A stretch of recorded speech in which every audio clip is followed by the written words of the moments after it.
আগে নির্বাচন পরে সংস্কার, বিএনপি এমন কথা বলেনি বলে মন্তব্য করেছেন বিএনপির মহাসচিব মির্জা ফখরুল ইসলাম আলমগীর।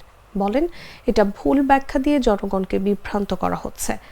বুধবার সকালে ঠাকুরগাঁও জেলা শহরের নিজ বাসভবনে দলীয় নেতাকর্মীদের সঙ্গে ঈদের শুভেচ্ছা বিনিময়কালে এসব কথা বলেন তিনি।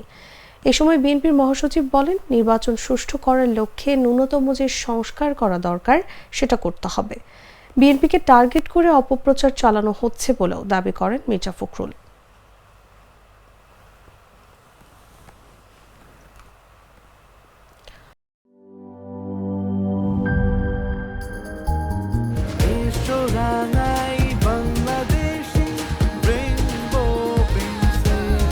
রেইনবো পেইন্টস, ছড়াও জীবনের রং।